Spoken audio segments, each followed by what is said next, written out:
Hey guys, good morning, good afternoon, good evening. Hope that wherever you're at, you're having a wonderful day. Today, I'm back on my desk with more Lego sets. This time is the Pac-Man part of their Icons line. This was, I think, recently released in around like May or June of 2023. I did get this via the Lego shop, and I did wait until they had their two times bonus or VIP points. So again, this is set 10323. This does retail for around $269 here in the US, so around 270. So it is a bit pricey. But me specifically, again, I'm into video games. Have a huge, really good memories of playing Pac-Man with my sibling. So when this set was originally announced, I had to get it. So definitely looking forward to building this and seeing what all is inside and what's detailed here in the back. You guys can see there's also a mini build for the figure here, and then of course a design of the arcade game here. But really cool stuff nonetheless. Definitely looking forward to getting this box open and getting started. Okay, so before I build this, in case anyone is interested, when you get this set, what awaits you is about 14 different steps. It's close to about 25 bags, 25 if you count this unnumbered one in total that you will need to build that set. Of course, it's 14 steps, but some bags, like for example, bag step 1 has 2 bags. Here on bag 6, you got 2. Step 8 has 3 bags. You get this loose bag with all I'm assuming this looks to be the pieces for the cabinet itself. Don't mind Casey Jones just sitting there. You get these 2 loose plates, which I'm assuming is for the internals. And of course, you get your instructions, which come in this envelope. And there's the instructions itself. Some stickers. This set does have stickers. They look really cool though. Hopefully I'll be able to place these correctly there. But just to show you, give you an idea of all the building that's ahead of me for this Pac-Man set here. Okay, so to give you a quick look of the book here, again, Pac-Man and the Four Ghosts. I think one of them was called Pinky. Blinky, I don't recall all their names. But I am familiar with Pac-Man, of course. Here he's trying to eat one of the ghosts. Pretty thick book, so I'm expecting a pretty involved build here. Looks like it's close to it is 336 pages as far as most of the build. At the very beginning, of course, usually with these sets, you have stuff that talks about the set itself, in this case, the subject being Pac-Man. Sort of, I guess, how that arcade game came to be. Of course, the inspiration it being slice or pizza, right? Missing a slice. And of course, some words from Pac-Man or Puck-Man, as I guess he used to be called. Again, here is some, cool, I guess, info about the arcade game itself. And there's a picture of, or a drawing illustration of the cabinet. Here's the game. And of course, they do mention about what happens on level 256. I don't know. I'm not that good at Pac-Man. I have actually never made it that far. I just always assumed Pac-Man was never ending. And of course, the ghosts here, they go through the names Blinky, Inky, Clyde, and Pinky. So, Pac-Man and everything here, they actually touched on the set itself. And then the next couple of pages are about the build itself. It looks like bags 1 and 2 are for this piece that goes on top of the arcade cabinet, and then the rest of the bags 3 through 14 steps are for the arcade cabinet itself, with some little piece there of a little Lego person playing Pac-Man. So that's really cool. So yeah, just want to show that off. Of course, I got a long build ahead of me, but certainly looks to be pretty fun here for the Lego Pac-Man set. All right, guys, so here I am. Finally got finished with the Pac-Man set, and a pretty enjoyable build for the most part. But overall, once you're done, this thing comes together really, really well. Starting over here at the top, you see the ghosts with Pac-Man himself. There's the Pac-Man marquee from the arcade, obviously the stage itself with the dots and the power dots that Pac-Man eats and some of the ghosts. And then as you move down, of course, we have a joystick here, or at least a simulated joystick, right? This obviously doesn't really do anything. We, of course, got stickers on here, and overall, the machine itself came out really, really nice. Over here on the side, we got stickers with the Pac-Man logo, and we got the crank handle here, which I will show you in a second. Over here on the other side, obviously, same thing. We got more stickers here with the Pac-Man artwork.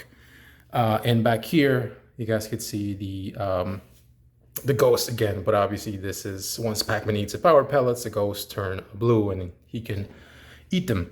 Down back here, nothing too interesting, but of course there is a bit of a panel here that you can open to gander a look at the inside of the machine itself. So let's start off back here. Actually, it took me about 2 days to finish building this thing. I actually had my girlfriend help me out with bags 1 and 2, which are essentially the top portion here, which is actually removable. But the rest of it was took about, I want to say, like 2-3 hours over 2 days. As I said, this back panel here you can remove. You guys can see it there. And what's really cool is this kind of gives you a better look on the outside and inside, sorry. So the inner workings. I will tell you, as much as I enjoyed the build, this whole black section here to simulate the Pac-Man maze was very tedious. The specific power pellets and the piece, I think it was something like 128 pieces alone on these little dots that you had to put in. So that took some patience, but I think once you get through that, the build kind of flies by. Over here, we got a bit of a empty section, and you'll see this section here. That's because part of this set also involves building a smaller Pac-Man set. And this is really cool. You can actually take this and plug it in there, and it'll sit for storage, or you can display it out. We got I believe this is a garbage can, a stool. What I'm gonna say, it's a bubblegum machine. Of course, you got the minifig. She's holding a token there to put into the machine, and you got a mini Pac-Man machine. Some stickers here on the side. This is really cool. I actually was thinking it would be a good idea if if Lego would actually release maybe just smaller sets like this for maybe 10-15 bucks, maybe 10 bucks, where it's a minifig and an arcade machine of different 80s video games, right? Like Galaga, stuff like that, with different minifigs and different floor configurations. So I think this piece is really, really cool. Minifig itself, you get the hair, you got some print there. Of course, she's got the Pac-Man t-shirt and the blue pants and the jacket there. But this little build was really well done. This comes in all the way at the end. And of course, you got the Pac-Man arcade machine there. So really, really cool. And as I said, this can go back here for storage. This whole back piece, once you remove it, you can always just put it back. I'm trying to do this one-handed while I hold the camera with the other. But essentially, once you get that in, you kind of just got to finagle that in there. There you go. And you're kind of done with it. As far as the top piece, as I mentioned, the top piece that was sitting up here on top of the machine. I'll show you right now. This is removable. It's not plugged in any way. It's kind of just sitting there. And this is bags 1 through 2. You got the Ghost printed pieces and Pac-Man itself. And you got some nice, colors here in blue tiles to simulate the maze. Pac-Man itself, it's a really nice build.